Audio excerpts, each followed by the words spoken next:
மீண்டும் ஒரு நல்ல தலைப்பில் உங்களை சந்திப்பதில் பெரும் மகிழ்ச்சி. ட்ரைமி பப்பட் வழங்கும் வா தமிழா வா இணைந்து வழங்குவோர் Anuj tiles, powered by GT holidays, cardiac நல்லெண்ணெய், ஸ்டைலிங் பார்ட்னர் டெய்லர் சூ, educational partner Dhanalakshmi Srinivasan university. கோடை விடுமுறையில் இப்போ எதுக்கு லீவ் விட்டீங்க? பெற்றோர்களும் குழந்தைகளும்.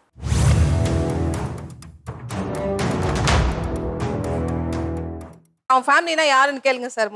நானே என் வைஃப் என் புள்ள சார். பால் விளையாடுறன்ற பேர்ல விளையாடுவாங்க. கிணத்துக்குள்ள போய் விழுந்துருமா சார் அந்த பாலை. கடைசியாக என்ன தெரியுமா சார் பிளான் பண்ணியிருக்காங்க?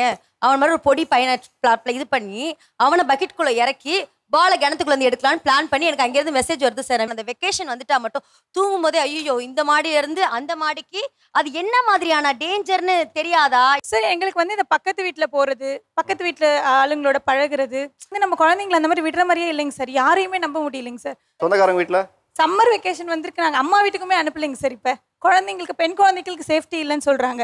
அதே மாதிரி நமக்கு தெரியாத ஆண் குழந்தைங்களுக்குமே சேஃப்டி இல்லைன்னு தான் நான் நினைக்கிறேன் சார். பயங்கிறது வந்து குழந்தைங்க மேல இருக்க பயமா, இந்த சமூகத்தின் மேல இருக்கிற பயம்? ரெண்டு சிறப்பு விருந்தினர்கள் நம்மளோட வந்திருக்காங்க. முதலாவதாக நாம் அழைக்கவிருப்பது இயக்குனர் வசந்த் பாலன் சார். வெயில், அங்காடி தெரு, அரவான் தமிழ் சினிமாவுக்கு ஒரு பெரிய நம்பிக்கை கொடுத்த ஒரு இயக்குனர் வெயிலின் மூலியமாக.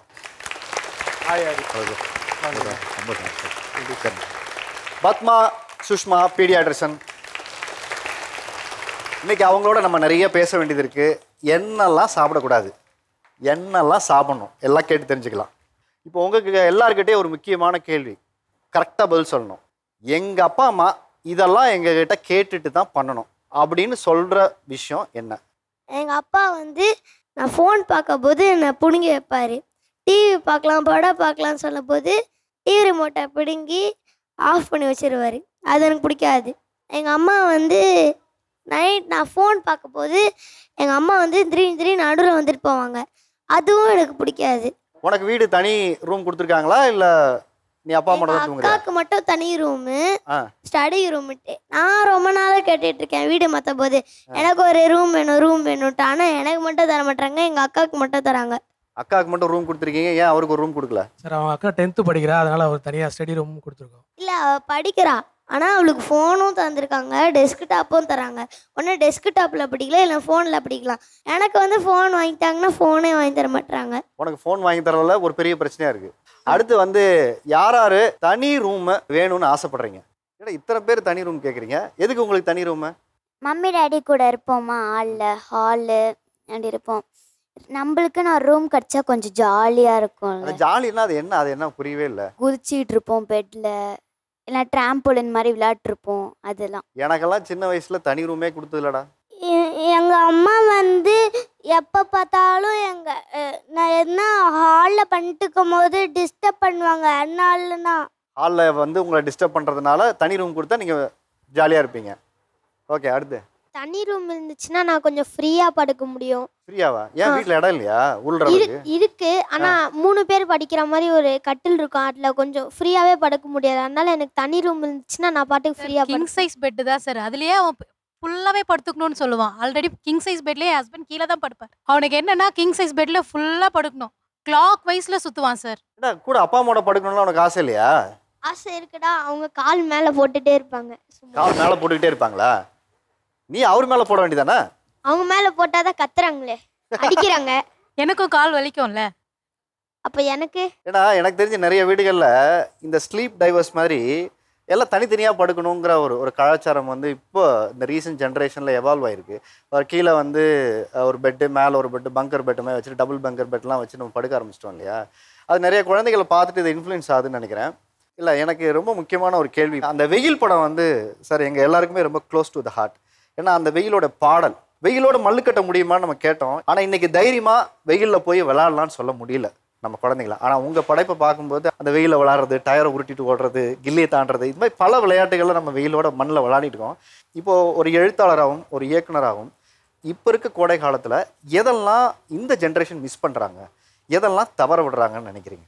என்னுடைய கோடை காலம் இல்லை என்னுடைய சம்மர், என்னுடைய விளையாட்டுங்கிறது இயற்கையோடு கலந்த விளையாட்டு. இப்போ வந்து வேப்பம்பழத்தை நாங்கள் சாப்பிடுவோம் அதனுடைய சுவைக்காக. வேப்பம்பழத்தை, கொன்றை பூவை எடுத்து எடுத்து வாயில் போட்டு சாப்பிடுவோம். ஒன்றை பூ. அப்புறம் புளியம் அந்த இலை இருக்கு இல்லையா, அதை ஏறி புளியம்பழத்தை அடித்து அந்த புளியம்பழத்தை சாப்பிடுவோம். கொய்யா காய் இருந்தால் கூட ஏறி போய் அதை சாப்பிடுவோம். இப்படின்னு இயற்கையோட என்னுடைய வாழ்க்கை இருந்தது. அந்த உணவுங்கிறது இல்லை விளையாட்டுங்கிறது இயற்கையோட கலந்துருந்தது. வீடு வந்து எங்களை வந்து அப்படி இயற்கையோட விளையாடுவதற்கு அப்படி விட்டுரும். அப்படி விட்டது தான் வெயிலோடு விளையாடிங்கிறது. இப்போ என்னுடைய லீவு நாள்லலாம் எனக்கு நல்லா ஞாபகம் இருக்குது. எங்கள் அந்த ரோட்டில் ஊரில் வந்து தார் ரோடு போட்டாங்க. நான் வந்து அந்த தார் ரோடு போகிற வண்டியில் நானும் என் தம்பி ஏறி உட்காந்துட்டு காலையிலேருந்து சாயங்காலம் வரைக்கும் அந்த வண்டியில் எப்படி தார் ரோடு போடுறாங்க அப்படின்னு வெயிலில் இருந்து சாயங்காலம் வரைக்கும் அதை பார்த்துக்கிட்டு இருந்தோம். இப்படி ஒரு ஒரு ஒரு சந்தோஷம் பார்த்துக்கிட்டே இல்லை அந்த வண்டியிலேயே வண்டி முன்னாடி போகும் பின்னாடி வரும், அதில் தண்ணி ஊற்றிக்கிட்டே இருப்பாங்க, அதை அப்படியே பார்த்துக்கிட்டே தார் ரோடு எப்படி போடுறாங்க. காலில் மேக்ஸிமம் செப்பலே இருக்காது, ரப்பர் செப்பல் இருக்கும், அதுவே கிழிஞ்சு இருக்கும், அதை ஊக்கு வச்சு தச்சு எடுத்து போட்டிருப்போம். செப்பல் இல்லாமல் போகிறதே சந்தோஷமா இருக்கும். பாதாள சாக்கடைக்குள்ளே பூந்து வெளியே வர்றதெல்லாம் எங்களுக்கு ஒரு லைஃபோடைய சாகசம். அப்போ வந்து ஒரு ஸ்கூல்லேருந்து வீட்டுக்கு வர்றதோ இந்த லீவை கொண்டாடுறதோ எங்களுக்கு வந்து ஒரு பெரிய மகிழ்ச்சியான விஷயம். இப்போ கரண்ட் கட் ஆயிடுச்சுன்னா குழந்தைங்க கத்திட்டு ஒரு சத்தத்தோட அந்த வீட்டிலேருந்து வெளியே வந்து அப்படியே கொண்டாடுவோம். நாங்கள் மறுபடியும் கரண்ட் வந்தோன்னு மறுபடியும் கத்திட்டு ஓடும். ஒரு தெருனாவே குழந்தைகளுடைய சத்தம் இருக்கும், ஒரு கூச்சல் இருக்கும். குழந்தைகளுடைய அந்த சத்தம் வந்து தான் நம்ம வந்து யாழ் இனிது கொள் இனிதுன்னு சொல்றதே அந்த சத்தம் தான். இன்னைக்கு என்னன்னா தொடர்ந்து ஒரு பெரிய அப்பார்ட்மெண்ட்ல கூட குழந்தைங்க சத்தம் போடாம அமைதியா ஒரு மொபைல் நோண்டிட்டு போயிட்டே இருக்கிறாங்க. ஒரு குழந்தைங்க இருக்கிற வீட்டில் தெருவில் ஒரு சத்தம் இல்லை, ஒரு ஸ்கூல்ல சத்தம் இல்லை. குழந்தைங்களுடைய முதல் சந்தோஷம் கூச்சல், சந்தோஷப்படுறது, ஆச்சரியப்படுறது, இந்த குழந்தைமை இருக்குல்ல. மழை பெஞ்சிச்சுன்னா குழந்தைகள் அப்படியே எகிரி குதிச்சு ஓடி வரும். ஸோ இந்த விஷயத்த மொத்தமாக இந்த தலைமுறை தவற விட்டுருச்சுன்னு தோணுது. ஏன்னா நான் வந்து டெல்லிக்கு ஃப்ளைட்டில் போயிட்டு இருந்தேன் என்னுடைய ஷூட்டிங்காக. யாருமே நான் ஆக்சுவலாக விண்டோ சீட், எந்த குழந்தையும் எனக்கு விண்டோ சீட் வேணும்னு சண்டை போட்டு அழலை, கத்தலை, கூச்சல் போடல, எதுவுமே செய்யலை. நான் ஒரு பையன்கிட்ட கேட்குறேன், இல்லை வேணாம் அப்படின்னு ஐபேடில் ஏதோ ஒன்று பார்த்துட்டு. இன்னொன்று வந்து உறவுகளை இந்த குழந்தைகள் மொத்தமாக இழந்துட்டாங்கன்ட்டு. உறவுகளை இழந்துட்டாங்க. எனக்கு வந்து 5 சித்தப்பா, 6 மாமா, 6 அத்தைகள், சித்திகள் சூழ வாழ்ந்த ஒருத்தர். இப்போ காலையில் எங்கள் வீட்டில் சாப்பிடலன்னா எங்கள் அத்தை வீட்டில் போய் இட்லி சாப்பிட்ருவோம், எங்கள் ஆச்சி வீட்டில் போய் தோசை சாப்பிட்ருவோம், நுங்கு வாங்கி வச்சுருப்பாங்க, இளநீ வாங்கி வச்சுருப்பாங்க, இலந்த பழம், நவாப்பழம், கொடிக்காய் பிச்சு எடுத்து சாப்பிடுவோம், கொடிக்காய் மரத்தில் ஏறி சாப்பிடுவோம். இப்படின்னு எங்கள் வாழ்க்கை முழுக்க மாங்கொட்டையிலேருந்து மாங்கொட்டையை உடைச்சி உள்ளே இருக்கிறத எடுத்து சாப்பிடுவோம். இப்படி அது லைஃப் முழுக்க இயற்கையோடு கலந்துருக்கும். இவங்க முதல்ல என்னன்னா அப்பா அம்மாவை தவிர வேற யாருமே தெரியாது. சித்தப்பாக்கள் தோல்ல வளர்ந்த பையனா, மாமாக்களுடைய தோல்ல வளர்ந்த பையன். இவங்க வந்து முதல்ல இந்த உலகத்தினுடைய ஆச்சரியத்தை, குழந்தைமையை முதல்ல இழந்துட்டாங்க. அப்புறம் உறவுகளை இழந்துட்டாங்க. இல்லை, எனக்கு ரொம்ப முக்கியமான ஒரு கேள்வி. உங்கள் ஜென்ரேஷனில் இது இருந்திருக்காது. உங்கள் அப்பா அம்மா எங்கே கூப்பிட்டாலும் நம்ம கிளம்பி போயிருப்போம். நம்ம அப்பா அம்மாலாம் நாளை கல்யாணத்துக்கு போகணும், கிளம்பி ரெடியாரு, அங்கே ஃபங்க்ஷன் இருக்குது நீ போகணும், இல்லை நாளைக்கு போய் இதை பண்ணிட்டு வா, இல்லை என் கூட ஊருக்கு வா, திருவிழாவுக்கு போகணும், இப்படி கூப்பிட்டா கேள்வியே கேட்காம நம்ம ரெடி ஆகிடுவோம்.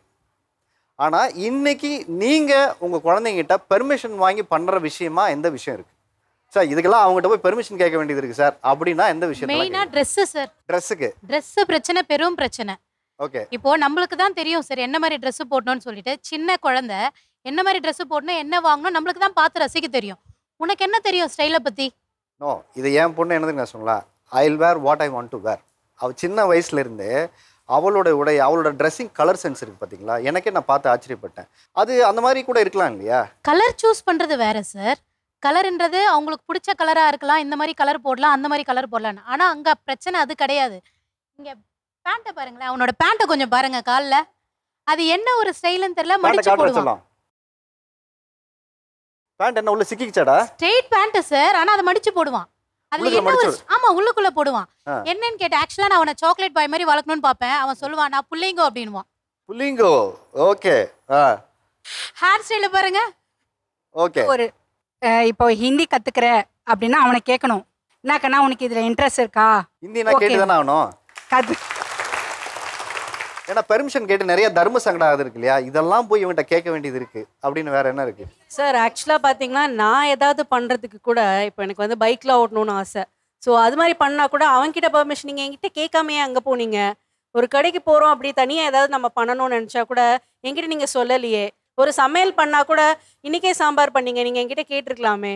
ஸோ ஒரு என்ன சமைக்கணும் கூட எங்களை கேட்டு சாதாரண விஷயத்துல கூட அதிகமான கேள்விகள் அந்த மாதிரி கேட்குறாங்க. ஆஸ் அ மதராக நம்ம எல்லாரும் குழந்தையும் வளர்க்குறதுல ஒரு சிரமம் இருக்கும். ஆஸ் அ சிங்கிள் மதராக அவனுக்கு என்னால் முடிஞ்ச வரைக்கும் இதெல்லாம் நான் பண்ணணும்னு நினைக்கிற விஷயம் என்ன? சார் ஆக்சுவலி நான் வந்து நிறைய விஷயம் எக்ஸ்ப்ளோர் பண்ணணும் அப்படின்னு நினைப்பேன் நான். சரி நம்ம ஒரு ஸ்டேஜ் ஆஃப் லைஃப்பில் இருக்கோம், ஃபைன். அவன் நிறைய விஷயம் எக்ஸ்ப்ளோர் பண்ணி தெரிஞ்சுக்கணும் அப்படின்னு நினைப்பேன். பட் அதுலேயே பார்த்தீங்கன்னா நிறைய ஆர்கியூமெண்ட் அந்த மாதிரி போகும். நம்ம வந்து எவ்வளோ எக்ஸ்பிளைன் பண்ணாலும், ஒரு எக்ஸாம்பிளுக்கு வந்து இப்போது இதுக்கு செலவாகுது, நீங்கள் ஃபஸ்ட்டே சொன்னீங்க இல்லையா, நம்ம வந்து ஒரு வெக்கேஷன் கிளாஸ் அனுப்பணும்னா பாக்கெட் காலி ஆகும். ஸோ வெக்கேஷனுக்கு கிளாஸ் அனுப்புறதா இல்லை ஒரு ட்ரிப்பு போகிறதா அப்படிங்கிற மாதிரி நானாக ஒரு முடிவு எடுக்கிறதுனாலும் அவரை இன்வால்வ் பண்ணுற வேண்டியது இருக்குது. இது மாதிரி எதுவாக இருந்தாலும் எக்ஸ்பிளைன் பண்ணும்போது ஒரு ஃபீஸ் கட்டணும், இல்லை ஒரு சின்ன விஷயங்கள் நம்ம வந்து எக்ஸ்பிளைன் பண்ண புரிஞ்சிக்கக்கூடிய ஒரு வயசு. உங்களுடைய கஷ்ட நஷ்டம், தம்பி எனக்கு இவ்வளோதான் மாதம் வருமானம் இருக்குது, நான் இதில் வாடகை கொடுக்குறேன், இதில் தான் நம்ம சாப்பிட்றோம், இதில் தான் நான் ட்ரெஸ் எடுத்து கொடுக்குறேன், இதில் தான் உன்னுடைய எதிர்கால திட்டத்துக்கு சேர்த்து வைக்கிறேன்னு எவ்வளோ பேரண்ட்ஸ் நீங்கள் சொல்லியிருக்கோம், இல்லை சொல்ல தயங்குறோம். அவன் வந்து பட்ஜெட் போட்டு கால்குலேட் பண்ணுவான், பேலன்ஸ் இவ்வளோ இருக்கும்ல, எனக்கு சம்பளம் எவ்வளோ வாங்குறீங்களோ அதுக்கான பட்ஜெட் அவர் போடுவார். அவர் போட்டுட்டு பேலன்ஸ் இவ்வளோ இருக்குல்ல, எனக்கு நீங்கள் இது வாங்கி கொடுத்தா என்ன, இது ஒரு பட்ஜெட் போடுவேன்னு சொல்கிறாங்க. அப்படியா? இல்லையே, அம்மா வர சம்பளத்துக்கு நீங்கள் தான் பட்ஜெட் போடுவீங்களா? கொஞ்சம் காசு இருக்க தாய்க்கால் போத்தேன்னா அதை வந்து அப்புறமா சேஃப் வாரத்தில் போட்டு வச்சிருவாங்க. நான் கேட்பேன், ஏமா அதை போட்டு வச்சேங்கன்னு. நான் நிறைய காசு இருக்கு அப்புறமா வாங்கி தரேன்னு சொல்லுவாங்க. டாய்ஸ் ஆட் டு கார்ட்டில் வந்து கொஞ்சம் காஸ்ட்லியான டாய்ஸ் போட்டு வச்சுருவாங்க. ஸோ நான் சொல்லுவேன், கொஞ்சம் பைசா சேர்த்து வச்சுட்டு வாங்கி தரேன், அதனால அதை சேஃப் ஃபார் லேட்டரில் போட்டு வச்சுட்டு அதுக்கு ஒரு மன வருத்தம் வந்து வரும். அதை தான் வந்து எக்ஸ்பிளைன் பண்ண ட்ரை பண்ணுறான். சரி, உனக்கு வந்து எங்கள் அம்மாவுக்கு இதை மாற்றணும்னா என்ன மாற்றுவேன்? அவங்க லைஃப்பில் தான் மாற்றுவேன்.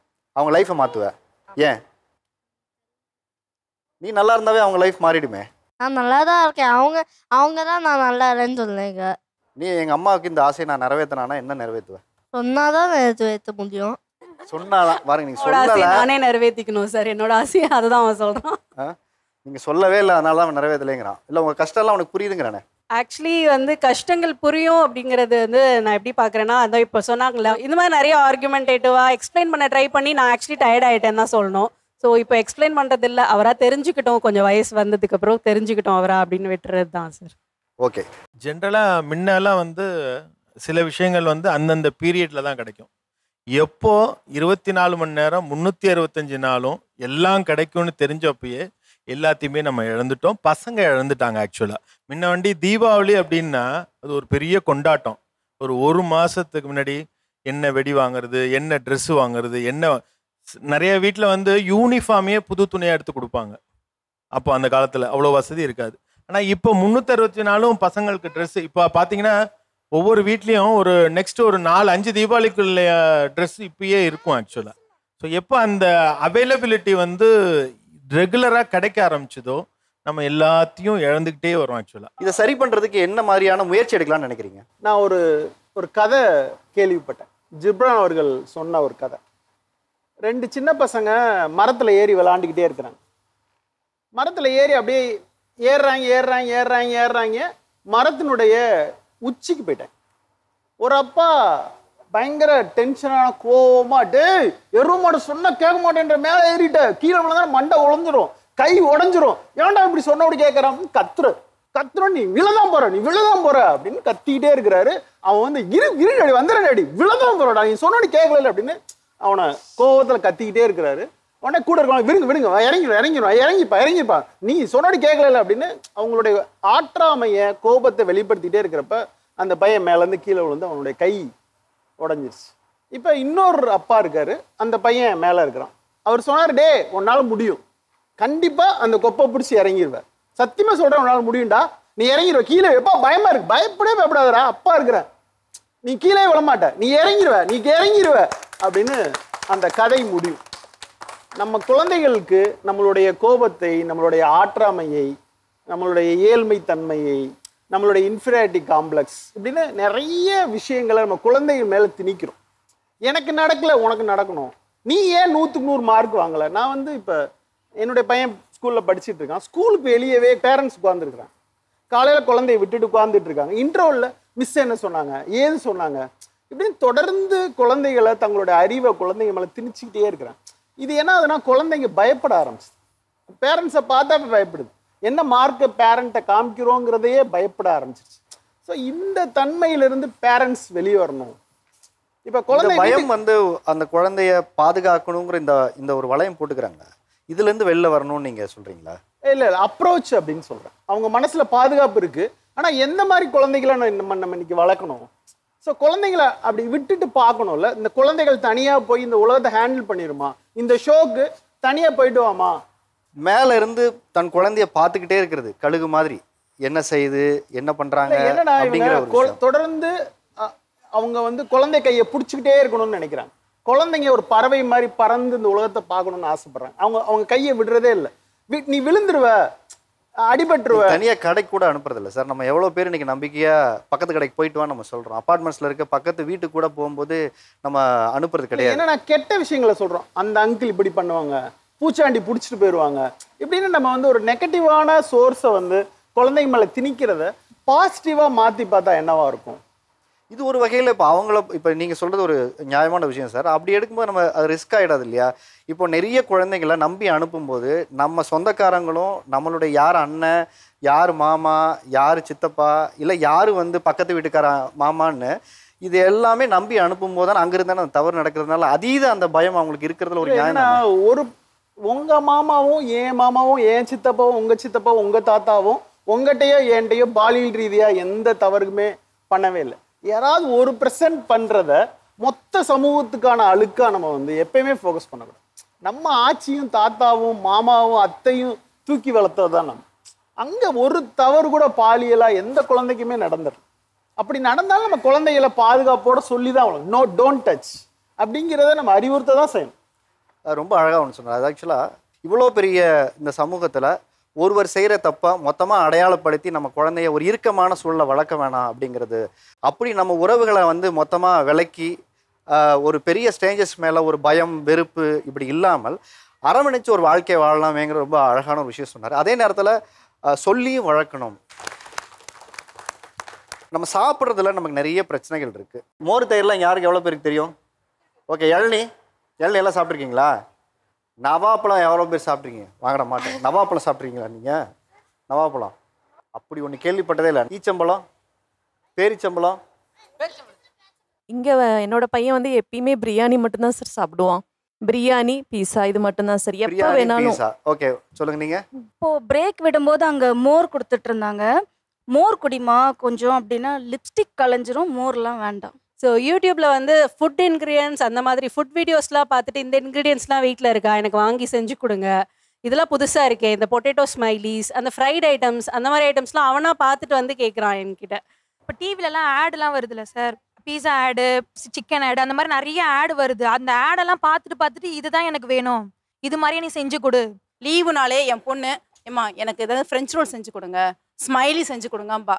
கடையில் கொடுக்குற அந்த டேஸ்ட் நம்மளால வீட்டில் கொடுக்க முடியாது. எவ்வளோதான் வீட்டில் ட்ரை பண்ணாலும் அந்த டேஸ்ட்டு குழந்தைங்களுக்கு அது பிடிக்க மாட்டேங்குது. நம்ம அப்போல்லாம் கேழ்வரகு, கம்பு, கேப்பன்னு சாப்பிட்டோம். இப்போ என் பொண்ணு கம்மங்கஞ்சி குடிப்பா, கேப்பக்கூழ் குடிக்க மாட்டா. சார் நாங்கள் வந்து வீட்டில் ட்ரெடிஷ்னலாக செஞ்சு சாப்பிடுவோம். பழைய சாதம் இருந்தால் கூட சாப்பிட்டுட்டு போயிடுவோம். ஆனால் என் பொண்ணு இப்போ 10 வயசாயுமே பழைய சாதத்தில் ஒரு பருக்க கூட வாயில் வச்சது கிடையாது. புளி மிளகான அம்மா செஞ்சு கொடுப்பாங்க. கத்திரிக்காவை சூடு பண்ணி பச்சையாக இருக்க வெங்காயத்தை கட் பண்ணி புளி கொஞ்சம் ஊற்றி இதெல்லாம் போடுவாங்க. அவ்வளோ டேஸ்ட்டாக இருக்கும். ஆனால் அதுன்னா என்னன்னே என் பொண்ணுக்கு தெரியவே தெரியாது. அதுக்கு தெரிஞ்சதெல்லாம் பீஸா ரொம்ப பிடிக்கும், அது வாங்கி தரீங்களா, பர்கர் வாங்கி தரீங்களா அப்படிங்கும். ஆனால் இது சாப்பிட்டா இதெல்லாம் பிரச்சனை ஆகுதுன்னு சொன்னால் கூட மனசுக்குள்ள வந்து வேணும்னு பழக்கப்படுத்தவே இல்லையா குழந்தையில இருந்து? இது எப்போ? அது ஏதோ அப்போ அவ்வளவா நாலேஜ் இல்லை சார். இதெல்லாம் சாப்பிட்டா நமக்கு இவ்வளோ ப்ராப்ளம் வரும்னு. எல்லாரும் சாப்பிட்றாங்க, நம்மளும் சாப்பிடுவோம் அப்படிங்கிற மாதிரி கூட்டிகிட்டு போனோம். ஆனால் இப்போ தான் நிறையா ப்ராப்ளம்ஸ் இதெல்லாம் வரும் அப்படிங்கும்போது சொல்லும்போது பாப்பாவால் அதை வந்து ஏற்றுக்க முடியலை, அது மனசார ஏற்றுக்க முடியல. ஆனால் சாப்பிட்றது வந்து அது அவ்வளோ டேஸ்ட்டாக இருக்குது. சாப்பிட்டதுக்கு அப்புறமா இவ்வளோ ப்ராப்ளம் வருங்கிறது அது வந்து அண்டர்ஸ்டாண்ட் பண்ணிக்க தெரியலை. இப்போ நம்ம வீட்டில் அதே சாப்பாடு தான் செய்கிறோம், பாப்பாவுக்கு வந்து அது பிடிக்கல. ஆனால் கடையில் ஒன்றுமே இல்லாமல் செய்கிறது பிடிச்சிருக்கு. நம்ம செய்கிறதையே கடையில் வாங்கின பேக்கெட்டை ரீவாஷ் பண்ணிவிட்டு அதை வச்சு கொடுத்தோம்னா சூப்பராக இருக்குது அப்படிங்கிறது. அதோட மைண்ட் செட் என்னன்னா ஷாப்பில் வாங்குறது டேஸ்ட், வீட்டில் செய்கிறது நல்லா இல்லை அப்படிங்கிறது ஃபிக்ஸ் ஆயிடுச்சு. டாக்டர் நீங்கள் சொல்லுங்கள், இப்போது எங்கள் ஜென்ரேஷனில் நாங்கள் சாப்பிட்ட ஃபுட்டோட கல்ச்சர் வேறு.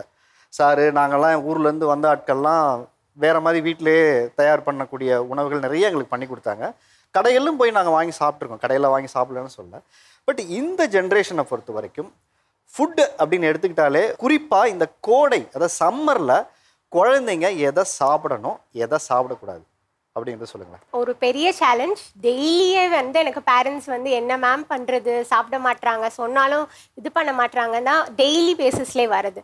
ஸோ யூஸ்வலாக நான் என்ன சஜஸ்ட் பண்ணுவேன் சம்மருக்கு அப்படின்னு பார்த்தீங்கன்னா டெஃபினட்டாக ஃப்ரெஷ் ஜூஸஸ் அதுதான். பட் ஆனால் ஃப்ரெஷ் ஜூஸஸை ஃபில்டர் பண்ணாமல் கொடுக்கணும். வித் த ஃபைபர் கொடுக்கும் போது தான் அதோட ஃபுல் நியூட்ரிஷன் அந்த குழந்தைக்கு போகும். ஸோ நம்ம வந்து லைக் வெறும் ஒரு ஃப்ரூட் ஜூஸ்ன்னு கொடுக்காம அவங்கள கூட்டிகிட்டு போய் அவங்களுக்கு பிடிச்ச ஃப்ரூட்டை சூஸ் பண்ண வச்சு வந்து அந்த ஜூஸ் பண்ணுற ப்ராசஸில் அவங்கள இன்வால்வ் பண்ணும்போது இட் பிகம்ஸ் ஒரு எப்படி சொல்ல ரோல் பிளே மாதிரி. Even they will be involve. So அப்படி இருக்கும் போது they will enjoy it more. So அப்போது they will accept it more. நம்ம திணிக்கிறதோட இதை குடி அப்படின்னு சொல்கிறதோட இது ஃபுல்லாக நம்ம பண்ணும் போது அவங்களோட அக்செப்டன்ஸ் கொஞ்சம் பெட்டராக இருக்கும். எனக்கு தெரிஞ்சு சம்மருக்கு அவாய்ட் பண்ணணும்னா ப்ராசஸ்ட் அண்ட் ஸ்பைசி ஃபுட்ஸ். வேறு எதுவும் ஸ்பெசிஃபிக்காக எதுவும் கிடையாது. ப்ராசஸ்டு ஃபுட்டை அவாய்ட் பண்ணணும். இந்த உணவு இப்போ அவங்க சொன்னாங்க என் பையன் பிரியாணி பீட்சா சாப்பிடுவான். இந்த அரசியல் உலக அரசியல் இருக்கு. ஒரே உலகம் ஒரே உணவு. அமெரிக்கர்கள் என்ன சாப்பிட்றாங்களோ அந்த உணவை நாம் தொடர்ந்து சாப்பிட வேண்டிய நிர்பந்தத்திற்கு இந்த அரசியல் நம்மளை மொத்தமாக கொண்டு வந்து தள்ளிவிட்டது. ஒரு தேட்டரில் போனால் கூட நம்ம நினைக்கிற ஒரு பொருளை ஒரு ஃப்ரெஷ் ஜூஸையோ எதையோ சாப்பிட முடியல. ஒரு பாப்கார்னை 250 ரூபாய்க்கு அதை தான் நம்ம வாங்கி சாப்பிட வேண்டிய கட்டாயம் இருக்கு. ஃப்ரை பண்ண ஃபுட்டை வாங்கி சாப்பிட வேண்டிய சூழ்நிலை. இப்படின்னு குழந்தைகள் தொடர்ந்து ஒரு பெரிய கடும் சவாலை சந்திச்சுக்கிட்டு இருக்காங்க. ஸோ அதை பார்த்துட்டு கடையில் இருக்கிற ஒவ்வொரு பொருளையும் பார்த்துட்டு அதே மாதிரி கேட்குறாங்கல்ல. எவ்வளோ பேரண்ட்ஸ் இன்றைக்கி வந்து கண்டிக்கிறது. இப்போ ஸ்கூலில் போய் நீங்கள் பேரண்ட்ஸ்லாம் இந்த மாதிரிலாம் பையனை வந்து அடிக்காதீங்க. முன்னாடிலாம் நாங்களாம் அட்டி பிச்சு ஸ்கூலில் பரம்பு பிய அடித்த காலம்லாம் இருக்குது. இன்றைக்கி அப்புறம் பேரண்ட்ஸ் மட்டும் அடித்த காலம் இருக்குது. இப்போ பேரண்ட்ஸும் கை வைக்கிறதில்ல, ஸ்கூலில் வந்து டீச்சரும் நம்ம கை வைக்காதீங்கன்னு சொல்கிறோம். அந்த பிரச்சனை எவ்வளோ பேர் வீட்டில் இருக்குது சார்? நான்லாம் வெளுத்து வாங்கிடுவேன் சார் தப்பு பண்ணா. இப்போ சின்னதாக ஏதோ ஒரு மிஸ்டேக் பண்ணுறாங்கன்னா எடுத்து வெளுன்னு வெளுக்க வேண்டியதான். அப்போயாச்சும் அவங்க வந்து அது ஃபஸ்ட்டு வாயில சொல்லி பார்ப்பேன். சொல்லி அதுக்கு கேட்கலன்னா அதுக்கப்புறம் அடிதான். நெக்ஸ்ட்டு எடுத்த உடனே அடிதான். அது அவ்வளோ சமத்து பையனாடா நீயே? சமத்துலாம் இல்லை சார். அம்மா வாழை இவங்கெல்லாம் சொன்னாங்கல்ல சார். போய் சொல்றாங்க சமத்து பையன்லாம் இல்ல. சமத்து பையன்லாம் இல்லை போய் சொல்கிறாங்களா? ஆமா. சரி, அம்மாட்ட உனக்கு என்ன பிரச்சனை? ஏதாவது ஒரு ஸ்டிக்கு கச்சினா போட்டு அடிப்பாங்க, சாமியா அடிப்பாங்க சார். அவன் தான் சார் என்ன பாக்ஸிங் கிளாஸ் போகிறான் சார். இப்போ அவன் கேட்டு ஏதாச்சும் நான் வாங்கி கொடுக்கலன்னா ஏதோ பஞ்சு விடுறேன், ஊக்குவிக்கிறேன், என்னென்னமோ சொல்லி என்னதான் அவன் தான் சார் என்ன அடிக்கிறான் சார். ஆக்சுவலி அடிச்சு வளர்த்தாதான் சார் குழந்தை டிசிப்ளினாக வளரும். அதுக்காக ரொம்ப ஓவரா அடிக்க வேண்டாம். தேவையான லெவலுக்கு அடிக்கவும் தெரியும், அணைக்கவும் தெரியும். அது மாதிரி தான் நாங்கள் எல்லாரும் வளர்க்கணும், அனைத்தும் வளர்க்கணும். ஆமாம், அது சரிசமமாக வளர்த்தாதான் வந்து குழந்தை வந்து கரெக்டாக வளரும். இன்னொன்று சார், பசங்களை வந்து பப்ளிக் பிளேஸில் கண்டிக்க முடியலை. கண்டிச்சோம்னா அவங்களுக்கு வந்து எல்லாருக்கும் முன்னாடி நம்மளை திட்டுறாங்களே அப்படிங்கிற மாதிரி ஃபீல் ஆகுறாங்க. காதை திருகிறது, கையை கிள்றது இதெல்லாம் பண்ணுறீங்களா? அதெல்லாம் பண்ணாதான் சார். காதை திருவுவோம். உங்கள் வீட்டில் என்ன இன்ட்ரெஸ்டிங்கான பனிஷ்மெண்ட் கொடுப்பீங்க? சில பேர் வீட்டில் அடிக்கிறதே இல்லாமல் வேறு வேறு மாதிரி கொடுப்பாங்க இல்லையா? இவன் வந்து 4 இயர்ஸ் ஆகுது உங்களுக்கு. 4 இயர்ஸ் ஆகுது. அவள் எப்போ பார்த்தாலும் இவன் முகத்தில் வந்து காலை வச்சு அடிச்சுட்டே இருப்பான். அது எனக்கு பிடிக்கல. ஒரு வாட்டி ரொம்ப டென்ஷன் ஆகி நான் வாயில சொல்லி பார்த்துட்டேன், சவிக்ஷா அடிக்காதன்னு சொல்லிட்டு. ரொம்ப டென்ஷன் ஆயிடுச்சு. அதனால அவளோட காலை பிடிச்சி கடிச்சு வச்சுட்டேன். நீங்களா? இவனோட முகத்துல அடிக்கலாமா சார்? அவளோட காலை எடுத்து பாப்பா முகத்துல வைக்கலாமா? அது தப்பு இல்லையா? சொல்லி சொல்லாங்க. நீங்க என்ன போய் கடிச்சு வச்சுட்டேங்கிறீங்க? சொல்லி பார்த்தேன் சார். அவ்வளோ டென்ஷன். சொல்லி பார்த்து கேட்கலனா பின் இந்த மாதிரி எது பண்ண இனிமே அந்த மாதிரி பண்ணவே இல்லை. அவங்க அக்காவா? ஆமா. யார் அவங்க அக்கா? சவிக்ஷா. சொன்னா கேட்கல. அந்த மாதிரி பண்ண உடனே கேட்டு கடிச்சாங்களா? தெரியாம பண்ணிட்டேன் சார். சாரி கூட கேட்டுட்டானா கடிச்சு. அதுக்கு அப்புறம் கடிச்சிட்டே இருக்காங்க. கடிச்சிட்டாங்க. அவங்களே கூட்டிட்டு போய் ஹாஸ்பிட்டல்ல சேர்த்து எனக்கு அக்காவே இல்லை அக்கா கடிச்சிட்டாங்கன்னு சொல்றாங்க. நீங்க தான் அவங்க அக்காவா? எனக்கு வேற பயமா ஆயிடுச்சு. இப்ப குட்டி பையன் கடிச்சா அது ஒரு ட்ரீட்மெண்டா, ஒரு நான் கடிச்சிட்டேனோ அதை டாக்டர் கிட்ட சொன்னா அவர் எதனா இது பண்ணாரு. நீங்க கடிச்சதுக்கு எங்க போய் இன்ஜெக்ஷன் தேடலன்னு அவர் யோசிச்சிருப்பாரு. அதனாலதான் சார் ஒரு 18 ஏஜ் இருக்கும். அந்த அக்கா கடிச்சிட்டாங்க சொல்ல சவிக்ஷா. மம்மி நான் சொல்ல மாட்டேன் மம்மி, எங்களை மாட்டி விடுவேன் மம்மி சொல்லிட்டு இருந்தேன். ப்ளீஸ் சவிக்ஷா சொல்லிட்டு அப்புறம் ட்ரீட்மெண்ட் பண்ணிட்டு இன்ஜெக்ஷன்லாம் போட்டு வாங்க. எல்லாம் யூரோப்பியன் கண்ட்ரில அதான் சார் அந்த மாதிரி பண்றாங்க. நீங்க கம்பி எண்ணிட்டு இருந்திருப்பீங்க. சார் இப்போ இவங்க எல்லார்கிட்டையும் பேசுனதுல இந்த அடிக்கிற கல்ச்சருங்கிறது நம்ம ஜென்ரேஷன்ல வேற மாதிரி இருந்தது, பேரண்ட்ஸ் கிட்டையும் ஸ்கூல்லையுமே. பட் இங்கே வந்து பார்த்தீங்கன்னா அவ்வளோ ப்ரூட்டலாலாம் இப்போ இல்லை. இப்போ போய் வந்து கை வைக்கிறதே இன்றைக்கி பயமாக இருக்குது. பேரண்ட்ஸாக இருந்தாலும் சரி, ஸ்கூல்லையாக இருந்தாலும் சரி, இன்றைக்கி வைக்காதீங்கன்னா நம்ம நிறைய பேரண்ட்ஸ் போய் சொல்லிட்டு வராங்க, என் பையன் மேலே கை வைக்காதீங்க, நான் பார்த்துக்கிறேன், எதுனாலும் எங்கிட்ட சொல்லுங்கள் அப்படின்னு ஒரு கல்ச்சர் இருக்குல்ல. இங்கே அடிக்காத குழந்தை சரியாக வளருமா? இது எது சரியாக வரும்னு நினைக்கிறீங்க? இல்லை, குழந்தைங்கிறது அடிச்சும் அணைச்சும் வளர்த்தா தான் சரியாக இருக்கும். முன்னாடி வந்து நம்ம வாத்தியார்கள் நம்மளை வந்து ஸ்ட்ரிக்டாக வளர்க்குறதுனால தான் ஒரு நல்ல குடிமகனாக நம்ம வந்து ஒரு கல்லூரி முடிச்சுட்டு வெளியே போகிறோம். இன்றைக்கி பார்த்தீங்கன்னா ஸ்கூல்லேயே வயலன்ஸ் அதிகமாகிடுச்சு. ஒரு பையன் இன்னொரு பையன் வீட்டில் மார்க் அதிகமாகிட்டான்னு அருவாள் எடுத்துகிட்டு போய் வெட்டுற ஒரு சூழ்நிலைக்கு வளர்றதுக்கு காரணம் ஏதோ ஒரு இடத்துல இந்த கண்டிஷனுங்கிறது கண்ணுக்கு தெரியாத ஒரு மந்திர கயிறு மாதிரி குழந்தைங்க முன்னாடி தொங்கிக்கிட்டே இருக்கும். அது தொங்காமல் விட்டால் அந்த குழந்தைங்க என்ன வேணால் செய்கிறதுக்கான சூழ்நிலை இன்றைக்கி எக்ஸ்போசர் குழந்தைங்களுக்கு எல்லா இடத்துலையும் கிடச்சிருக்கு. ஸோ ரொம்ப கவனமாக நம்ம குழந்தைகளை தவறு செஞ்சால் கண்டிப்பாக கண்டித்து வளர்த்து தான் ஆகும். ஸோ அந்த குழந்தைங்க இஷ்டத்துக்கு விட முடியாது. ஏன்னா அந்த குழந்தைகள் எந்த உலகம் தெரியாமல் தான் இந்த உலகத்துக்குள்ளே வர்றாங்க. இந்த உலகத்தினுடைய நடைமுறை என்ன, அவங்க எப்படி பேசணும், மரியாதை எப்படி டீச்சருக்கு கொடுக்கணும், ஒரு இடத்துக்கு போனால் என்ன செய்யணும், இதை கண்டிப்பாக ஒரு பேரண்ட் வந்து பேரண்ட்டோட பொறுப்பே தான், ஒரு டீச்சருடைய பொறுப்பே தான். டீச்சர்கிட்ட போய் என் குழந்தைய அடிக்காதெல்லாம் சொல்லக்கூடாது. தவறு செஞ்சால் ஒரு குழந்தை வந்து தண்டனை அனுபவிச்சு தான் அந்த தவறை திருத்திக்க முடியுமே தவிர இல்லைன்னா திருத்திக்க முடியாது. ஒரு குழந்தை ஹேண்ட் ரைட்டிங் சரியில்லைன்னா டீச்சர் அடிக்க தான் செய்யணும். எங்கள் டீச்சர்லாம் அடிக்கிற போய் தான் ஹேண்ட் ரைட்டிங் சரியாகுது. இல்லைன்னா அதனுடைய வாழ்க்கையே ஒரு தடம் புரளுகிற ஒரு தன்மை ஏற்பட்டுரும். ஆனால் அதை தண்டிக்கிறதுக்கு ஒரு முறை இருக்குது.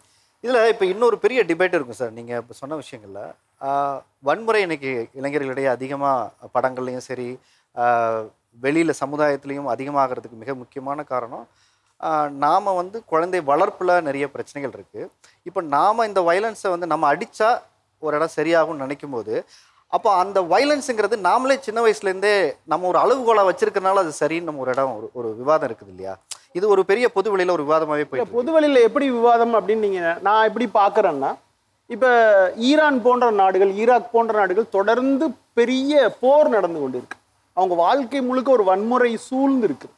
அங்கே வர்ற படங்கள் பார்த்தீங்கன்னா Children of Heaven, Colour of Paradise, Baran போன்ற மனிதம் போற்றக்கூடிய படங்கள் வருது. ஏன்னா குழந்தைகள் படங்கள் வருது. அந்த படங்களில் ஒரு துளி கூட வன்முறை இல்லை.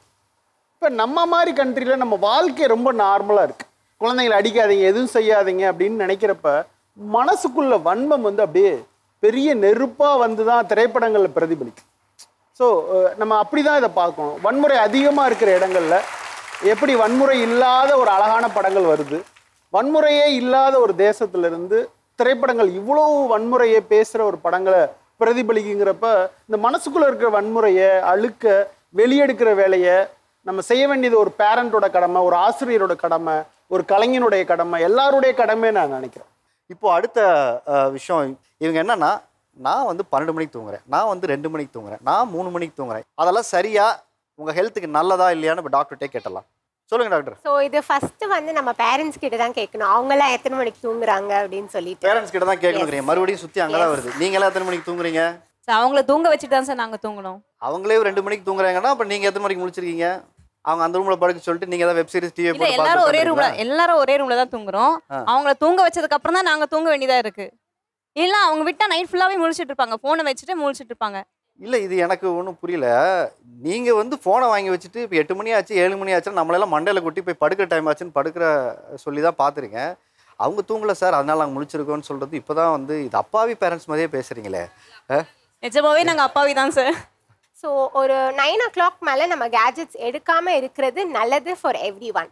ஸோ நம்மளை பார்த்து தான் தே ஆல்சோ லேர்ன். ஸோ அது நம்ம கொஞ்சம் ஃபாலோ பண்ணோம்னா definitely they will do. So ஆல்டர்னேட்டாக ஒரு புக் ரீட் பண்ணலாம், அவங்களோட அந்த ஸ்டோரிஸ் ரீட் பண்ணும் போது ஆட்டோமேட்டிக்காக தூங்கிடுவாங்க பசங்க.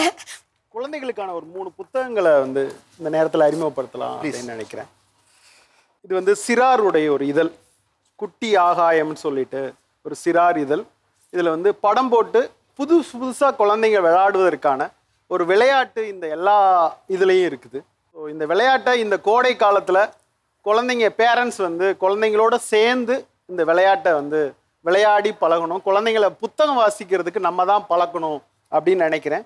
இது ஒரு நல்ல ஒரு அருமையான ஒரு புத்தகம், பசுமை பள்ளின்னு. இந்த குழந்தைகளை லீவு நாளில் என்னெல்லாம் செய்யலாம்னு சொன்னால் ஒரு வனத்துக்கு கூட்டு போகலாம், ஒரு காட்டுக்கு கூட்டு போய் காடு இதான் இதெல்லாம் இந்த மரம் பேர் அப்படின்னு சொல்லலாம். இப்படின்னு நிறைய இடங்களுக்கு ஒரு கிராமத்துக்கு கூட்டிட்டு போகலாம். விவசாயங்கிறது எப்படி நம்ம ஊரில் நடக்குதுன்னு சொல்லலாம். அது ஒரு அருமையான இந்த ஒரு புஸ்தகம். முருகேஷ் அவர்களுடைய அம்மாக்கு மகள் சொன்ன உலகின் முதல் கதை. ஸோ ஏதோ ஒரு விதத்தில் குழந்தைகளை வாசிக்கிற ஒரு பழக்கத்துக்குள்ள பேரண்ட்ஸால் நம்ம தான் ஈடுபடுத்தணும்னு நினைக்கிறேன். மொபைலை பிடுங்கிட்டு நேரடியாக குழந்தை வாசிக்கிற ஒரு பழக்கத்தை, அவங்களுடைய பொது கற்பனையை உருவாக்குற ஒரு பழக்கத்தை நம்ம தான் ஏற்படுத்தணும்.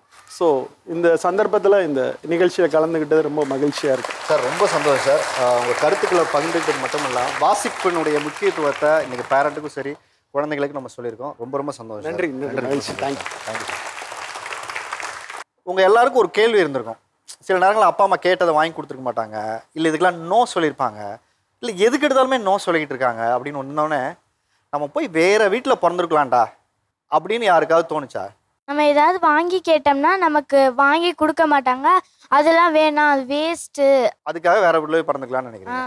சரி, வேற அடுத்து சார் டாய்ஸ் கேட்பேன் சார், நீ என்ன சின்ன பிள்ளையான்னு சொல்லி வாங்கியே தர மாட்டாங்க சார். அதனால வேற வீட்டில் போய் பிறந்துக்கலாம்னு நினைப்பீங்களா அப்போ? நான் ஏதாவது ஆர்ட் அண்ட் கிராஃப்ட் பண்ண கேட்பேன் சார், சில டைம்ஸ் வாங்கி கொடுப்பாங்க, ஆனால் எப்பவும் காசு இல்லைன்னு சொல்லிடுவாங்க சார். எப்பவும் காசு இல்லைன்னு சொல்லிடுறாங்க. சார் எனக்கு இந்த டாய்ஸ் மேலாம் அவ்வளோ இன்ட்ரெஸ்ட் கிடையாது, ஆனால் ஃபுட் ஐட்டம்ஸில் அது எனக்கு எதுவுமே இல்லை. எனக்கு சாம்பார் கொடுங்க, எது வேணால் சாப்பிட்டுக்கிறேன். நைட்டு காலைல தினமும் தோசை. ஆனால் எங்கள் அண்ணனுக்கு தோசைனா ரொம்ப பிடிக்கும், ஆனால் அது எப்படின்னு தான் எனக்கு தெரியல. அது மட்டும் எப்பவுமே தோசை வருவாங்களா. என் ஃப்ரெண்டு ஒருத்தி இருக்கா, முஸ்லீம் ஃப்ரெண்ட், அவளை வந்து தினமும் டிஃப்ரெண்ட்டாக அவங்க அம்மா செஞ்சு தருவாங்க. ஐயோ சார் நம்ம இங்கே பிறந்ததுக்கு அவள் வீட்டில் பிறந்துக்கலாம்னு நினைப்பேன். ஆனால் 2 மினிட்ஸ் கழிச்சு அவங்க வீட்டில் பிரச்சனை நடக்கும். ஐயோ வேணாம்ப்பா நம்ம இங்கே இருந்துக்கலாம் அப்படின்னு தோணிட்டு இருக்கோம். ஸோ தோசை வந்து உங்களுக்கு பிடிச்சதா அண்ணனுக்கு பிடிச்சதா? அண்ணனுக்கு தோசை பிடிக்கும் சார், எனக்கு சுத்தமாக தோசை பிடிக்காது. எங்கள் அம்மா வந்து ஒன்றுமே வாங்கி தர மாட்டாங்க சார். எனக்கு கிரிக்கெட்னா ரொம்ப பிடிக்கும், அதனால வந்து பேட்டு பால் கேட்டேன் சார், ஒன்றுமே தர மாட்டேங்கிறாங்க சார்.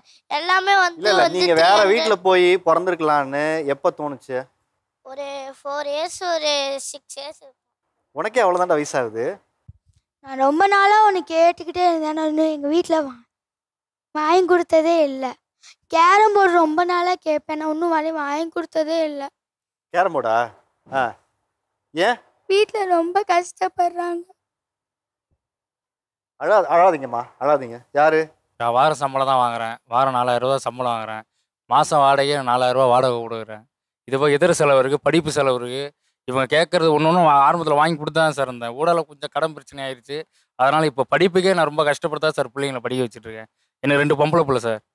ஒரு பொம்பளை பிள்ளை வந்து இப்போ ஃபஸ்ட் ஸ்டாண்டர்ட் படிக்குது, 6th ஸ்டாண்டர்ட் படிக்குது, இப்போ 7th போகிறாங்க. அடுத்து இப்போ இந்த கடன் பிரச்சனை வந்ததுலேருந்து இப்போ பிள்ளைங்களை படிப்புக்கே நான் ரொம்ப கஷ்டப்பட்டு தான் சார் படிக்க வச்சுட்ருக்கேன். இப்போ அடுத்தடுத்து எனக்கு உடம்பு முடியாமனாலும் சரி, எங்கேயாச்சும் ஒரு கடனை வாங்கிட்டு அந்த இடத்துல பிள்ளைங்களை ஏதாச்சும் பொருள் சாப்பிட்ற பொருளாக இருந்தாலும் கடனை வாங்கி தான் சார் ஏதாச்சும் நான் கொடுத்துட்ருக்கேன். அப்படி இருக்கும்போது விளையாட்டு பொருள் கேட்காத வாங்கி கொடுக்காத ஒரு கஷ்டம் தான் சார் எனக்கு என்றைக்குமே இருந்துட்டுருக்கு. இன்ன வரையும் அதுதான் சார் நான் ரொம்ப ஃபீல் பண்ணுறேன். நீங்கள் சம்பாதிக்கிற ஒவ்வொரு காசும் அவங்களுக்காக அவங்களுக்கு புரிஞ்சிருச்சுன்னா உங்கள் பக்கம் நிற்பாங்க. அவங்களுக்கு புரிய வைக்கிறதுக்கு நம்ம முயற்சி எடுக்கிறோமா? ஒரே விஷயம்தான், இந்த ஷோவில் இவங்க ஜெயிக்கணும் இவ தோக்கணுங்கிறது இல்லை, எல்லா குழந்தையும் ஜெயிக்கணும். இந்த கோடை விடுமுறையில் நீங்கள் செய்ய வேண்டிய மிக முக்கியமான ஒரு விஷயம் என்னென்னா, அவங்களோட ஒரு டைமை ஸ்பெண்ட் பண்ணுங்கள், அவங்களோட உட்காந்து மனசு விட்டு பேசுங்க.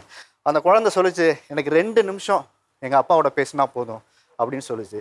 உங்களால் அந்த 2 நிமிஷம் குவாலிட்டியாக கொடுக்க முடியுதா? என் வீட்டுக்கு போனேன்னா இன்னும் என் பொண்ணு எவ்வளோ வேலை இருந்து நான் டயர்டாக போனால் கூட, அப்பா யானை சவாரி போகணும், குதிரை சவாரி போகணுன்ட்டு என் பையனை மேலே ஏறி உட்காந்துட்டு என் மேலே ஏறி உட்காந்துட்டு 4 ரவுண்டு அடிச்சுட்டு தான் போய் படுப்பா. ஏன்னா அந்த குழந்தைக்கு இன்றைக்கி என்ன ஆயிடுச்சுன்னா, பக்கத்து வீட்லேயும் நம்ம விளையாடுறதில்ல, யாருக்கிட்டையும் பேச விட்றதில்ல, பயம்.